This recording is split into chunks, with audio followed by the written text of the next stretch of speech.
Bismillahirrahmanirrahim. Tantangan memahami sistematika Al-Quran, karya Dr. Ahmad Sarwat, LC.MA.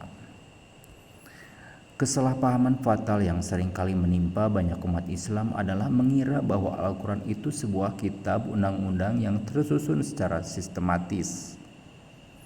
Allah Subhanahu wa Ta'ala memang benar Al-Quran itu merupakan sumber hukum tertinggi yang bersumber dari Allah Subhanahu wa Ta'ala.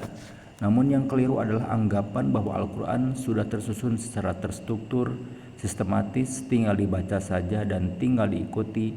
Ini jelas sebuah anggapan keliru yang harus diluruskan. Hal itu boleh jadi disebabkan oleh gencarnya dakwah yang mengajak kita untuk kembali kepada Al-Quran, di mana disebutkan bahwa Al-Quran adalah dustur, undang-undang, dan manhaj al-hayah, pedoman hidup.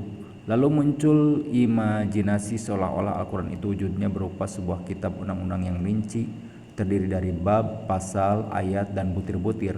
Padahal yang sesungguhnya tidak demikian.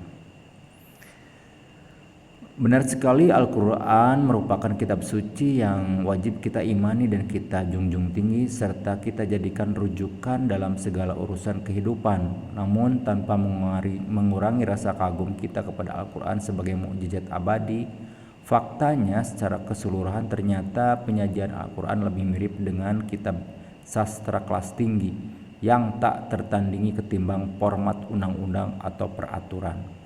Format penyajian Al-Quran jelas merupakan sastra kelas tinggi yang dengan itu Allah Subhanahu wa Ta'ala telah menantang orang Arab untuk bisa menandinginya. Dan karena berupa sastra dalam wujud prosa, maka tidak ada keharusan Al-Quran harus terstruktur dan sistematis sebagai format sebuah SOP. Kalaupun dalam Al-Quran terdapat pembagian berdasarkan juz, hizb, ataupun surat-surat tertentu, namun pembagian seperti itu sama sekali tidak ada kaitannya dengan sistematika yang berstruktur. Kalaupun Al-Quran terdapat juz dan hizb, semata-mata hanya untuk kepentingan membacanya saja, tidak ada kaitannya dengan pembagian tema dan subtema serta bidang-bidang pembahasan, sebagaimana biasanya format sebuah kitab undang-undang yang kita kenal. Meski Al-Quran dibagi menjadi 30 juz, namun masing-masingnya sama sekali tidak mewakili tema pembahasan tertentu. Penting untuk dicatat bahwa ketika Allah Subhanahu wa Ta'ala menurunkan Al-Quran di masa kenabian selama 23 tahun, pembagiannya menjadi 30 juz ini tidak pernah ditetapkan secara samawi. Malaikat Jibril tidak pernah menentukan bahwa ayat yang sedang diturunkan itu bagian dari juz tertentu. Tidak ada ketentuan dari Allah Subhanahu wa Ta'ala tentang pembagian 30 juz Al-Quran ini. Demikian juga dengan Nabi Muhammad SAW, beliau pun sama sekali tidak pernah menyinggung masalah jumlah juz Al-Quran sepanjang hidupnya. Lalu kalau demikian pembagian juz Al-Quran menjadi 30 itu terjadi kapan dan siapa yang membaginya?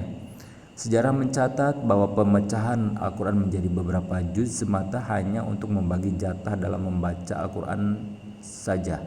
Targetnya sekadar manajemen pembagian jatah membaca Al-Quran. Misalnya untuk menghatamkan Al-Quran dalam durasi 3 hari, seminggu, atau sebulan, maka Al-Quran dipecah menjadi 3 bagian, atau 7 bagian, atau 30 bagian. Kalau Al-Quran dibagi 7, maka bagian-bagiannya adalah: bagian pertama surat Al-Fatihah, Al-Baqarah, Ali Imran, An-Nisa. Bagian kedua dari surat Al-Maidah sampai surat At-Taubah. Bagian ketiga dari surat Yunus sampai surat An-Nahl. Bagian keempat dari surat Al-Isra sampai surat Al-Furqan. Bagian kelima dari surat Asy-Syu'ara sampai surat Yasin.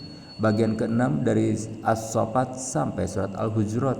Bagian ketujuh disebut Al-Mufassal yang artinya adalah secara terperinci, yaitu surat-surat yang ayatnya pendek-pendek yang dimulai dari surat Qaf sampai dengan surat An-Nas. Salah satu yang berperan dalam membagi Al-Quran adalah Umar bin Khattab radhiyallahu anhu. Kejadiannya ketika Umar memerintahkan Ubay bin Ka'ab untuk mengimami salat tarawih yang diinisiasi di masa pemerintahannya. Beberapa sumber menyebutkan bahwa Umar memerintahkan Ubay untuk menghatamkan Al-Quran di dalam salat tarawih selama bulan Ramadan beberapa kali khatam. Maka Ubay pun memecah Al-Quran menjadi beberapa bagian. Namun beberapa sumber yang lain menyebutkan bahwa pembagian berdasarkan juz baru dilakukan pada tahun 110 Hijriah oleh Al-Hajjaj bin Yusuf Al-Thaqafi. Hal ini didasari dari gagasan untuk menghatamkan Al-Quran dalam waktu 30 hari sehingga dapat dibaca satu hari satu juz. Tentu saja dikarenakan pada kala itu masyarakat awam merasa sangat sulit untuk menghatamkan Al-Quran dalam waktu 1 minggu seperti yang dilakukan para sahabat Rasulullah pada masanya. Namun lepas dari itu semua, kriteria pemecahannya sama sekali tidak berdasarkan tema atau kelompok pembahasan tertentu, juga tidak berdasarkan kelompok surat tertentu misalnya. Pembagian semata-mata hanya berdasarkan pertimbangan jumlah ayat yang dibagi rata sebanyak 30 bagian. Sehingga satu surat yang panjang seperti Al-Baqarah yang berjumlah 286 ayat lantas dipecah menjadi 3 bagian atau 3 juz, yaitu juz pertama, kedua, dan ketiga. Namun pada juz ketiga ini surat Al-Baqarah hanya menempati setengah juz saja. Sisa dari juz ketika kemudian diisi dengan surat Ali Imran.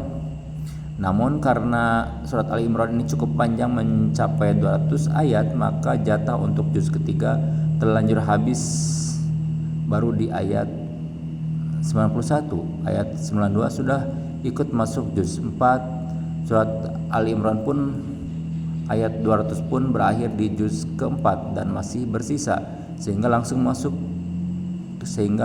dimasukkan surat An-Nisa, dan begitulah seterusnya hingga akhir Al-Quran.